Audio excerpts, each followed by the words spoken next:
북측이 서해 소연평도 인근 해상에서 실종된 공무원을 총격해 숨지게 한 뒤 시신까지 불태운 것으로 확인됐습니다. 지난 2008년 금강산 관광객 피격 사건 이후 12년 만에 북한군 총격으로 인명피해가 발생하면서 허술한 우리 대응에 비판의 목소리도 나오고 있습니다. 실종 공무원 총격 사망 사건, 조한범 통일연구원 선임연구위원과 이야기 나눠보겠습니다. 어서 오십시오. 예, 안녕하세요. 안녕하세요.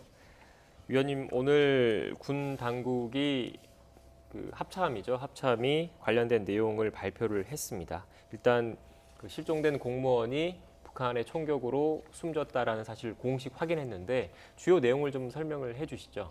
일단 이제 실종 공무원이 21일 낮경 실종이 됐고, 물론 이제 그동안 보도가 오락가락했어요. 뭐 원거리 피격이다, 뭐 고위층은 개입이 안 돼 있다 이런 언론 보도가 있었는데 오늘 지금 국방부가 확인했다라는 말을 했거든요.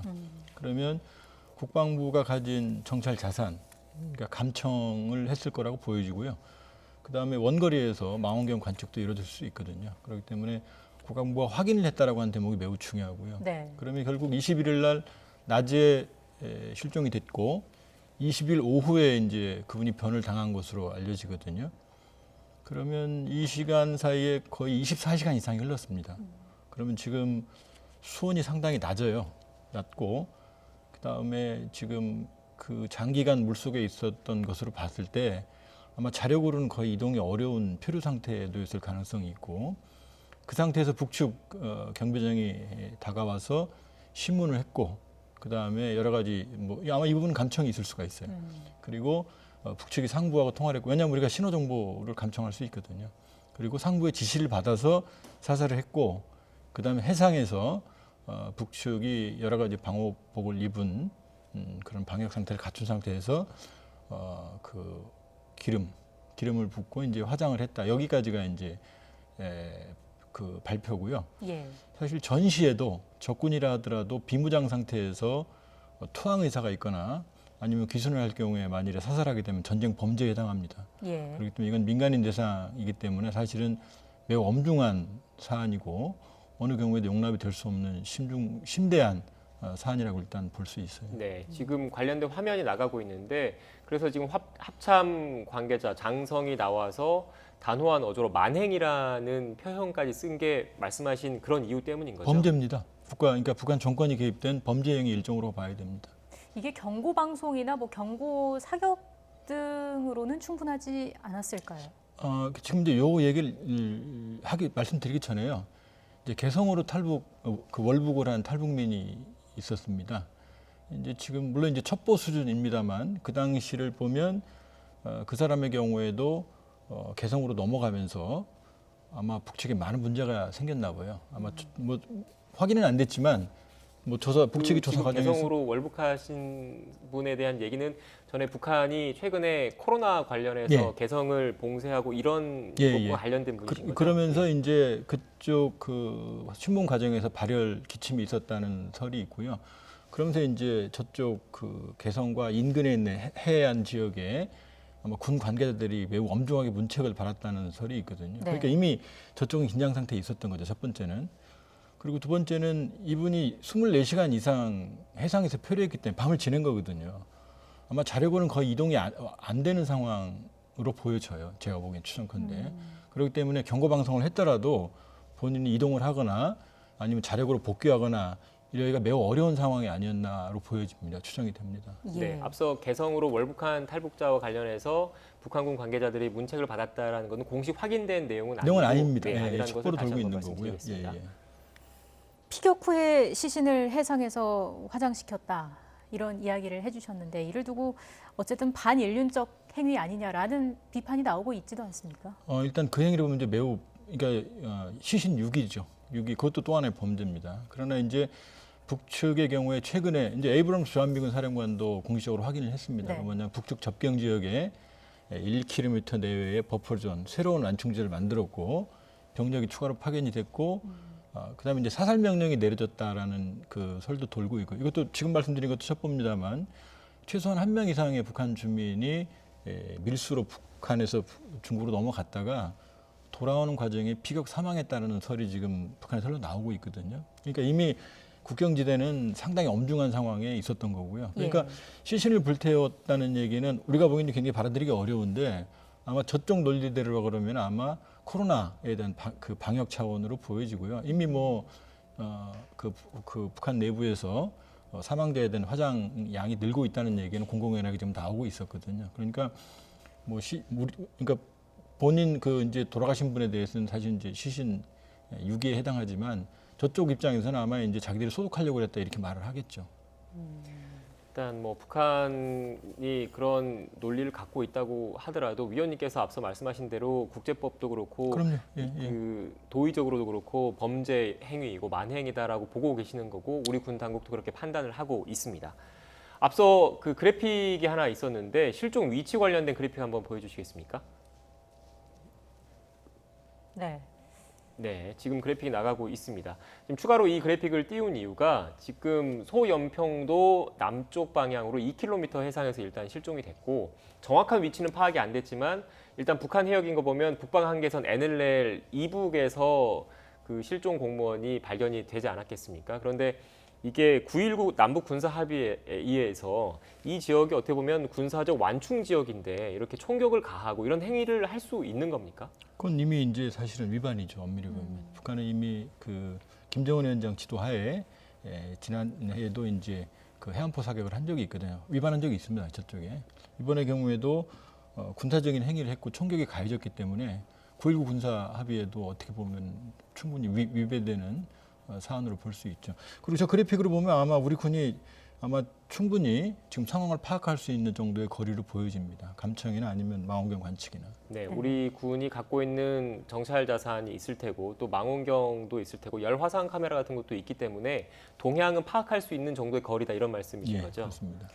2008년 얘기를 안 할 수가 없을 것 같습니다. 당시에 금강산 그 관광객 피격 사건 이후에 또다시 우리 국민 그 피격 사망 사건이 발생한 건데 향후에 미칠 파장도 우려가 되고 있습니다. 2008년 당시에도 파장이 상당히 크지 않았습니까? 그걸로 이제 사실은 금강산 관광 사업이 중단되는 사태까지 간 거고요. 예. 이제 그 당시보다 이번에 사안이 더 중대합니다.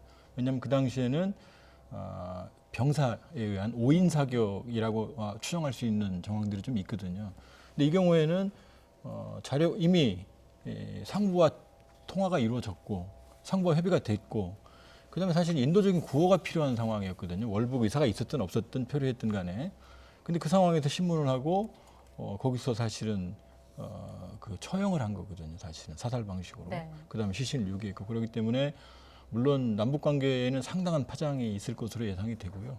그렇기 때문에 아마 근데 지금 이제 여러 가지 정상적이라고 그러면은 사실은 그 신병을 접수해서 우리 측에 인도하는 절차를 거쳤어야 되는데 예. 그게 아니라 북한에 의해서 일방적으로 행위가 이루어졌고 지금 군도 만행이라는 표현을 명확하게 했거든요. 그리고 확인했다는 표현을 했기 때문에 사실은 여러 가지 과제들이 산적해 있습니다. 지금 국방부가 요구한 건 해명과 관련자 처벌이거든요. 근데 그것 말고도 사실은 여러 가지로 해결될 문제들이 있죠. 예. 그 위원님 일반적으로 그 월북자 그리고 탈북자, 북한 이탈 주민이 있을 경우 그리고 뭐 물론 이제 기본적으로 우리나라에서 조사받고 뭐 이런 게 있겠지만 통상적으로 앞서 말씀하신 것처럼 판문점을 통해서 뭔가 신병을 인도하고 이런 절차가 있어 왔었던 거죠. 그러니까 그동안에 이제 사실은 김정은 정권 이후에는 북한이 월북자들을 받아들이지 않았어요. 우리 측에 인도했습니다. 또 판문점을 인도하는 절차도 있고요. 그렇기 때문에 저는 이번에 처음에도 만일에 이제 돌아가신 분이 월북을 했다 하더라도 혹은 표류했다 하더라도 신병을 접수해서 인도할 걸로 추정을 했거든요. 근데 사실은 뭐 저런 극단적인 방식으로는 아마 아무도 상상하기 어려웠겠죠. 예. 그 청와대가 NSC 상임위를 열어서 연평도 공무원 북한 피격 사건과 관련한 대응을 논의를 했다고 합니다. 어떤 내용이 나오게 될까요? 일단 단호한 입장이 나올 겁니다. 예. 왜냐하면 이건 누가 봐도 범죄고요. 여러 가지 복합적인 범죄고 또 북한 상부 당국자까지 개입이 어느 선까지 가 있는지는 모르죠. 그러나 정황상 저런 일들이 하급 수준의 그 지휘 라인에서 결정이 됐을 개연성은 없어요. 제가 보기엔 더 윗선에서 개입이 됐을 거고요. 그렇기 때문에 다른 건으로 뭐 여러 가지 연계가 될 수는 있겠죠. 물론 저 건만은 뭐 군도 그렇지만 NSC도 단호한 입장을 아마 대응을 천명할 것으로 보여집니다. 네.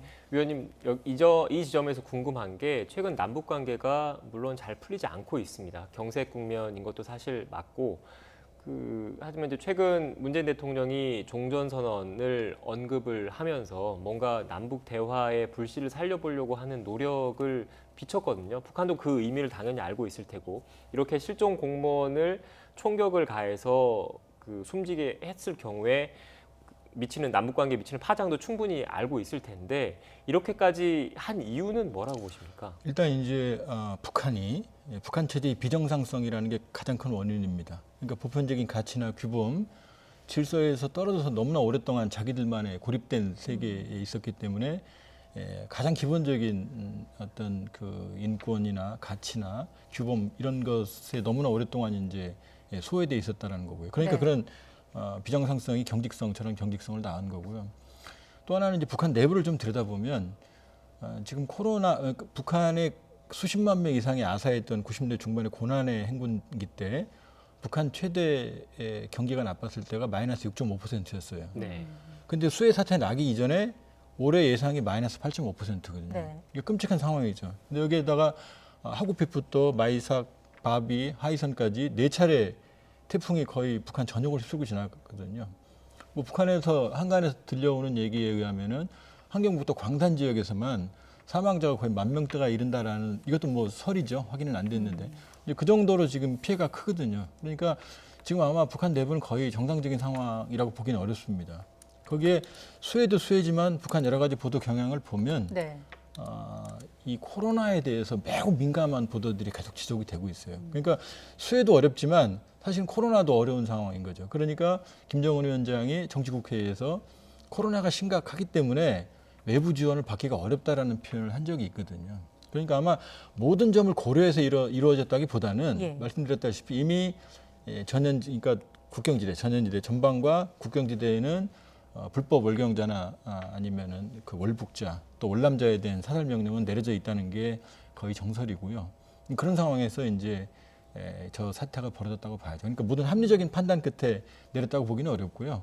북한 내부 여러 가지 어려움, 그다음에 경직성 이런 것들이 이번 비극적인 사태의 원인이라고 봐야죠. 네. 예. 위원님 앞서 말씀하신 것처럼 명백한 범죄 행위이고 우리 군 당국도 그래서 만행이라고 규정을 했고 그리고 청와대에서도 아마 지금 회의가 진행 중이니까 곧 입장이 나올 텐데 단호한 메시지가 나올 것 같다고 예상을 하셨지 않습니까? 그랬을 경우에 앞으로 남북 관계는 더 경색될 가능성도 있을 수밖에 없을 것 같은데 어떻게 보십니까? 그러니까 사실은 이제 원칙적인 입장을 견지해야 되는 거죠. 지금 사실은 여러 가지로 한 번 더 평화 프로세스가 어려운 국면이거든요. 그 문제는 풀어야 됩니다. 왜냐하면 그러나 이 문제에는 역시 이 문제를 그냥 방치할 수는 없거든요. 그렇죠. 왜냐하면 이 문제는 말씀드렸지만 명백하게 위협성이 확고하고 여러 가지 면에서 이 문제가 위험해야 된다고 그러면 국민 감정도 이걸 허용하기 어렵거든요. 그러니까 이 문제는 명확히 짚고 넘어가되 그러나 그렇다고 해서 한 번 더 평화 프로세스나 남북 관계를 풀어가는 비핵화를 견인하는 우리 정부의 모든 노력들이 여기에 연동돼서 지체돼서는 안 되는 거죠. 그러니까 원칙적으로 대응을 하되 그러나 한 번 더 평화 프로세스를 이끌어가는 그런 큰 노력은 지속적으로 견주가 될 필요가 있는 거죠. 예, 우리는 단호하게 대응을 할 것으로 보이고요. 북한은 공식 입장을 내놓게 될까요? 그 부분은 두 가지입니다. 하나는 뭐 이러저러한 이유로 자기들이 원래 이런 조치를 취했고 그 매뉴얼에 따라서 조치를 취했다라고 말할 가능성과 아니면 북한 측이 만일에 확인을 안 해줘 버리면은 네. 우리 쪽이 일방적인 확인이지 이게 공식적인 결과로 이렇게 나오기가 어렵거든요. 그러니까 북한 측이 그냥 유야무야 해버리면은 사실 장기간 이게 표류될 가능성이 있거든요. 그렇기 때문에 그건 좀 지켜봐야 될 것 같습니다. 네. 그리고 앞서 아까 그 그래픽 다시 한번 띄워주시겠습니까? 네, 위원님 보시면 알겠지만 이 지역이 북방 한계선이어서 그동안 북한 측과 계속 무력적으로 그렇죠. 좀 문제가 네. 좀 많았던 곳이고 또 최근 꽃게철이어서 예, 이쪽에 어선들이 많아서 어업지도선도 있고 해경도 있고 많이 있거든요. 그런데 이 실종 공무원이 어떤 방식으로든 지금 소연평도 2km 남쪽 해상에서 북방 한계선을 넘어간 거잖아요. 예, 예. 그때까지 우리 군이든 해경이든 발견하지 못했다는 것 자체가 경계에 문제가 있었던 것 아니냐 이런 지적도 나오고 있습니다. 어떻게 보십니까? 근데 물론 이제 원론적으로 따지면 경계에 문제가 있었다고 볼 수 있죠. 그런데 그러니까 한 명이 표류를 하는 파도가 있고 그러면 사실 유관 관측으로는 만일에 사람이 있다면 찾아내겠지만 네. 그냥 그렇지 않은 상태에서는 찾기 굉장히 어렵고요. 그러니까 지금 저 정도의 거리를 본다고 그러면은 저 정도를 이동했다고 그러면은 사실은 왜냐하면 그 21일 날 낮 때 표류가 돼. 그 낮 시간에 만일에 찾아내지 못했으면 그동안 밤이거든요. 밤엔 찾아낼 수가 없어요. 근데 그 이후에 그러니까 북한으로 넘어간 다음부터는 확인이 됐던 것 같아요. 그러니까 초기 발표부터 북측 해역에 생존해 있는 것으로 추정된다라고 발표가 나왔거든요. 그러니까 그 시점 이후에는 아마 우리 군의 정찰 자산에 지속적으로 포착이 됐던 것 같습니다. 예. 어쨌든 지금 세부적인 조사가 이루어져야 할 텐데 북측과의 소통은 원활하지 않은 상황입니다. 때문에 조사에 한계가 있지 않을까 이런 목소리도 나오는데 어떻게 봐야 될까요? 일단 지금 북측이 모든 연락처를 끊어버렸죠. 근데 끊어버렸다고 해서 완전히 선을 끊은 건 아니고요. 그냥 코드를 빼놓거나 아니면 안 받는다고 봐야 되거든요. 그러니까 만일에 북측이 이제 아까도 말씀드렸지만 두 가지 가능성이 있습니다. 여기에 대해서 적극적으로 자신들의 정당성을 입증하고 공세를 할 가능성과 아니면 무대응으로 일관할 가능성 두 가지가 나와 있거든요.